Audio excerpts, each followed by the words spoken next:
بسم اللہ الرحمن الرحیم نحمدہ و نصلی علی رسولہ الکریم اما بعد۔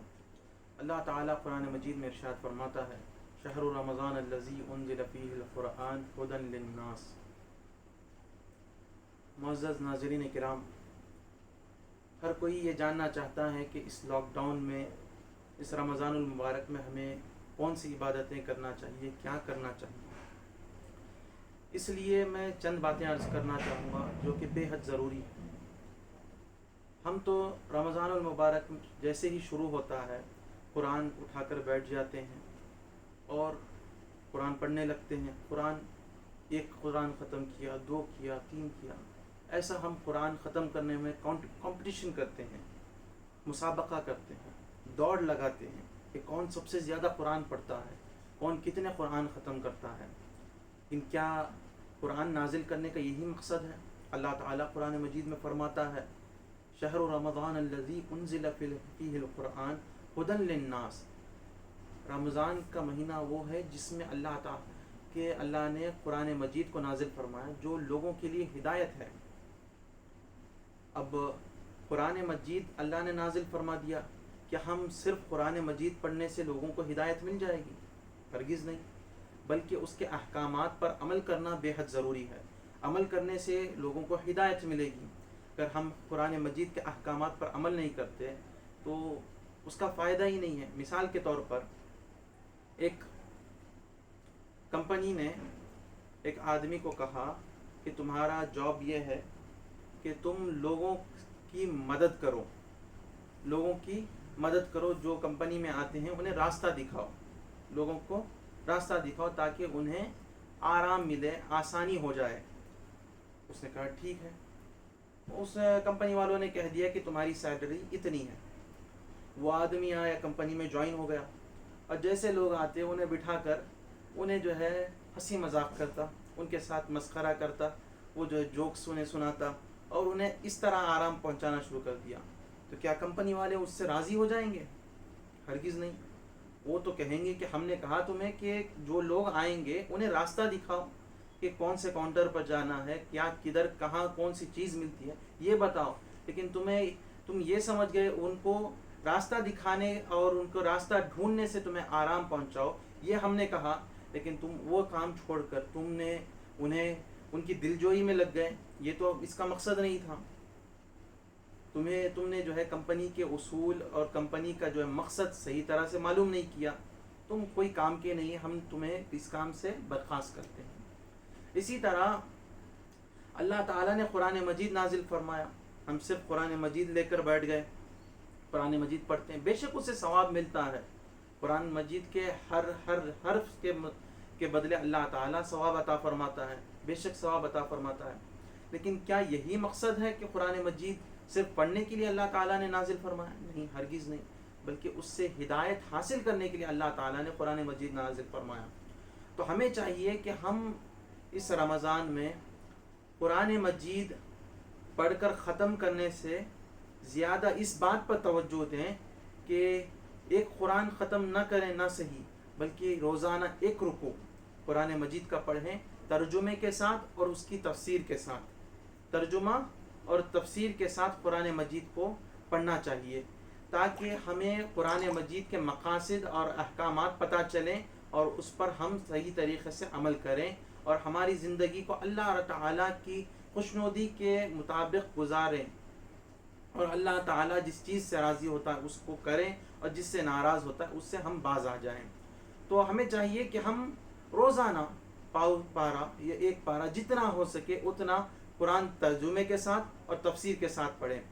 اس کی مثال ایسی ہے کہ 1 قرآن ختم کرنا اور 1 پاؤ پارا، یہ بے شک یہ جو تفسیر کے ساتھ پڑھتے ہیں، قرآن مجید ترجمہ اور تفسیر کے ساتھ پڑھتے ہیں، 100 قرآن پڑھنے سے زیادہ جو ہے اس کا ثواب ہوگا اور اللہ کے پاس اس کا مرتبہ ہوگا۔ اس کی مثال یہ ہے کہ 100 کلو پیاز ایک پلڑے میں رکھ دیا جائے اور 1 کلو سونا ایک پلڑے میں رکھ دیا جائے، اور آپ سے کہا جائے کہ آپ 2 میں سے 1 اٹھا لو، آپ کی مرضی، جو چاہے وہ آپ اٹھا لیجئے، تو آپ کیا اٹھائیں گے؟ اگر عقل مند ہے تو ضرور ہم سونا اٹھائیں گے، کیونکہ وزن کے اعتبار سے تو اس کی یہ جو ہے بہت کم ہے۔ 100 کلو کہاں 1 کلو کہاں، وزن کے اعتبار سے بالکل کم ہے، لیکن اس کی مالیت، اس کی ویلیو بہت زیادہ ہے. 100 کلو پیاز سے بہت زیادہ اس کی ویلیو ہے، تو ہم بے شک ہم سونا اٹھائیں گے. اسی طرح 3 قرآن پڑھنا، 10 قرآن پڑھنا بالکل ثواب کا حامل ہے، لیکن تفسیر کے ساتھ، ترجمے کا ساتھ پڑھنا، اس کا جو ہے ثواب بھی بے حد زیادہ ہے، اور زندگی میں قدم قدم پر ہمیں کام آئے گا انشاءاللہ. اور یہ تو پتہ چلا کہ قرآن کتنا پڑھنا ہے، کیا کرنا ہے. اور دوسری بات یہ کہ ہم رمضان میں جو ہے زیادہ سے زیادہ نفل پڑھنے کی کوشش کرتے ہیں، نفل نمازیں پڑھنے کی کوشش و سعی کرتے ہیں، کاوش کرتے ہیں، لیکن کیا یہ صحیح ہے؟ ہمیں وہ شخص نفل نماز پڑھے جس نے آج تک 5 وقتہ نماز جو فرض نماز ہے اور واجب ہے اس کو قضا نہیں کی، اسے چھوڑا نہیں. وہ شخص جو ہے نفل نماز پڑھ سکتا ہے، اور وہ شخص جس نے نمازیں قضا کر رکھی ہیں اسے چاہیے کہ پہلے وہ اپنی قضا نمازیں ادا کرے، پھر جو ہے نفل نمازیں ادا کرے، نفل نمازیں پڑھے. پہلے قضا جتنی ہیں وہ اتنی قضا جو ہے اس کو پوری کرنا چاہیے، اسے ادا کرنا چاہیے، اس کے بعد جو ہے نفل نماز پڑھنا چاہیے. جب تک ہماری جو قضا نماز ہو چکی ہے اس کو ادا نہیں کریں گے تب تک یہ نفل نمازیں قبول نہیں ہوں گی. جب ہم نے یہ جو قضا ہو چکی ہیں نمازیں اس کو ادا کر لیے تو پھر اللہ تعالیٰ اس نفل نمازوں کو قبولیت کا درجہ عطا فرمائے گا. تو ہمیں پتہ چلا کہ رمضان المبارک میں کیا کرنا ہے، قرآن مجید کیسا پڑھنا ہے، اور نمازیں کس طرح ادا کرنی چاہیے. اس کو ذہن نشین کرنا اور اس پر عمل کرنا بے حد ضروری ہے. پھر حاضرین کرام، روایتوں میں آتا ہے کہ رمضان المبارک میں لوگ جتنا کھاتے ہیں، جتنا پیتے ہیں، اس پر کوئی سوال نہیں ہوتا. وہ جتنا کھائیں اللہ تعالیٰ اس سے کوئی حساب نہیں لے گا.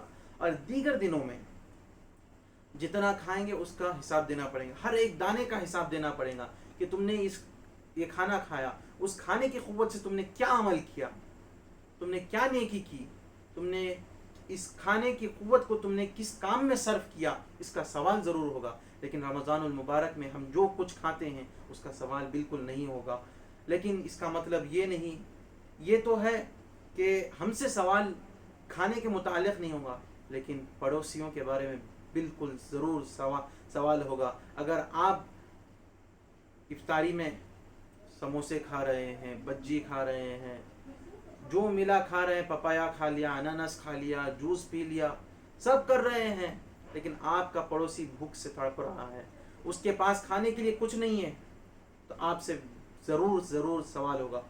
یہ سوال ہو سکتا ہے کہ ہم ایک پاش ایریا میں رہتے ہیں، بہت مالدار ایریا ہے، یہاں پر غریب نظر نہیں آتا، تو اس ایریا کے بعد کا جو پڑوس کا ایریا ہے اس کے متعلق تو آپ سے سوال ہوگا. آپ کے پاس اتنا پیسہ اللہ تعالیٰ نے عطا کیا تو آپ نے کیوں اسے اللہ کی راہ میں خرچ نہیں کیا. آپ کے پڑوسی ایریا والا، پڑوسی محلے والا جو ہے بھوک سے تڑپ رہا ہے اور آرام سے آپ کھا رہے ہیں، اس کے بارے میں ضرور سوال ہوگا. تو میری گزارش ہے کہ آپ کے گھر میں جو بن رہا ہے اس میں سے ایک حصہ اپنے پڑوسیوں کے لیے نکالیں. حضور علیہ الصلاۃ والسلام فرماتے ہیں جب تمہارے پاس جو ہے کوئی سالن بنے تو اس میں تھوڑا پانی زیادہ کر دو، شوربہ زیادہ کر دو، اور اپنے پڑوسیوں کو بھی اس سے عطا کرو، اسے دو، تاکہ ان کی خواہش بھی پوری ہو جائے. تو اسی طرح آپ اگر اچھا دے سکتے ہیں تو اچھا دیں، اگر نہیں آپ پانی ملا کر پتلا کر آپ بھی وہی پی سکتے، آپ بھی وہی جو ہے استعمال کریں اور آپ کے پڑوسی کو بھی دیں، تو اللہ تعالیٰ کے پاس بے حد اس کا ثواب ملے گا.